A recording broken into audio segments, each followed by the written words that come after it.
ना मो सुग ग्राम निवासी अर्पण रथ दीर्घ 4 दिन धरिक आम ग्राम बुली आम डोर टू डोर जाइकरी समस्त पाखु जगन्नाथ प्रचार एवं प्रसार निमंते समस्ते बहु संख्यार योगदान करूँ सबू घर मानक बहुत आनंद उल्लास स्वागत करने सहित श्रद्धा सुमन समस्ते अर्पण करते आउ से कार्यक्रम 4 दिन धरिक दीर्घ चलला आज तार उद्यापन दिवस आज जो मुख्यमंत्री जो जगन्नाथ प्रकल्पर जो लोकार्पण करेंगे ताकू पंचायत स्तर में जो मैंने पूरी सीधा जापारूना से उद्देश्य ताकू लोकार्पण ये पंचायत एवं सरपंच महाशय यू सब प्रकार व्यवस्था कर विधायक सहयोग मुख्यमंत्री को आशीर्वाद जो आम पंचायत रे बहुत सुंदर भाव लोकार्पण कार्यक्रम आगे चलती वर्तमान समस्ते एठी एकाठी होती तार उद्यापन दिवस रे समस्ते माने उपभोग करने एवं ता सहित एठी गाँव कुनी कुनी छुआ मानकू तांकर जो प्रतिभार विकास निमंते रंगोली कार्यक्रम नृत्य गीत कार्यक्रम माध्यम से आज गोटे सुजोग दि जाइए जगन्नाथ ऊपर आधारित विभिन्न रंगोली पटचित्र अंकन करने सहित भजन कीर्तन नृत्य एठी आमर परिवेशन करा जिवो एवं सर्वशेष प्रसाद सेवन करी समस्ते एठारू जीवे से सब प्रकार व्यवस्था करा जाइछि एवं अति आनंदर सहित आम ग्रामवासी मैंने उपभोग करने सहित ए योगदान कर जय जगन्नाथ। लंका आमर जो अर्पण रथ बुली से बहुत गर्वित मु बहुत धन्यवाद जनाऊँ आमर मुख्यमंत्री श्रीजुक्त नवीन पट्टनायक महोदय को एवं धन्यवाद जनाइबी आमर विधायक महोदय विष्णुपद राउतराय महोदय को धन्यवाद जनाइबी आमर सरपंच महोदय चिंतामणि नायक महोदय को ये 3 जन सहायतार आम पंचायत बहुत आनंद उल्लास रथ बुली एवं जाति धर्म वर्ण निर्विशेष समस्ते एक हो दल हित किसी भेदभाव ना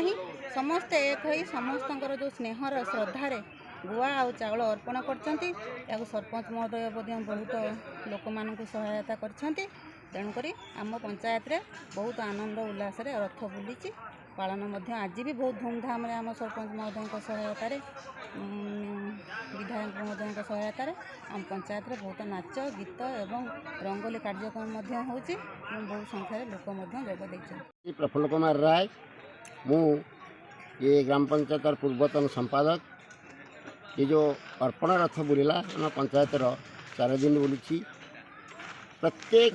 बस्तीर लोक बा प्रत्येक ग्रामवासी बा प्रत्येक गृहिणी समस्ते श्रद्धार सहित तांकर श्रद्धा सुमन बा अरुआ चाउल गुआ अर्पण करिसेंती। यह एक धार्मिक कार्यानुष्ठान ये विश्वनियंता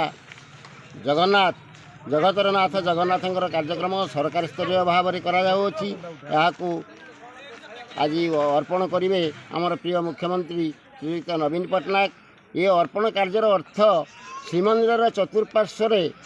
प्रशस्त स्वच्छता एवं सौंदर्यकरण करा जाई ताहाकू भक्त मानकर सुविधा निमंते आज ताको अर्पण लोकार्पण करेंगे आमर मुख्यमंत्री महाशय। तेणु आज जाति वर्ण धर्म निर्विशेष आज आमर विश्वनेता जगन्नाथंकर ये प्रकार कार्यक्रम को आम स्वागत सहित ग्रहण करुचु। आम पंचायत तरफ एटी बहु आयोजन करा जाइछि एवं नृत्य कला शिशु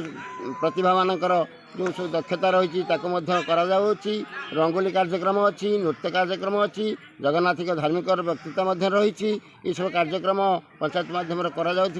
मु धन्यवाद दूँ समस्त को बहु संख्यार आम जोग देते धन्यवाद। जय जगन्नाथ। सरपंच सुग ग्राम पंचायत आमर पुरी रे जो श्रीमंदिर परिकल्पना प्रकल्प चली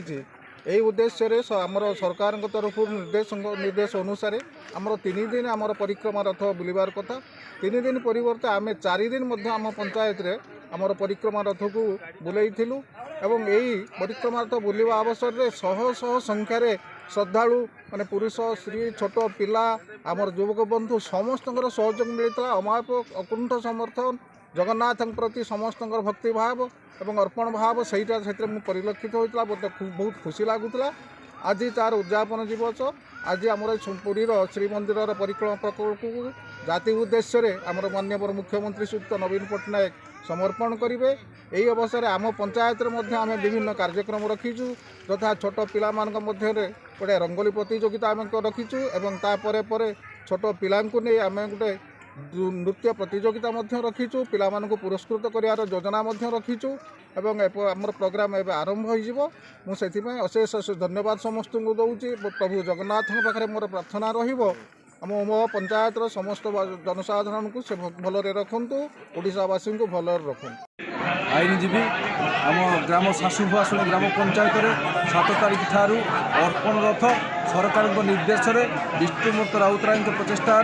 घूरी बुलिला एवं लोक मैंने गुआ एवं अरुआ चाउल निज इच्छा दान कर जगन्नाथ उद्देश्य से सब गुआ एवं अरुआ चाउल को जगन्नाथ परिक्रमा दिवस पठे दिगला। आज तार लोकार्पण दिवस यही लोकार्पण दिवस आम ग्राम में हजार हजार संख्यार लोक आसी से अकुंठ चित्त जगन्नाथ प्रेमी जगन्नाथ को भल पाता लोक मैंने यही लोकार्पण उत्सवटी को एलईडी माध्यम देखिबार सुजोग पाउछन्ति एवं सेमानक पई खाइबार मध्य बंदोबस्त करा जायछि।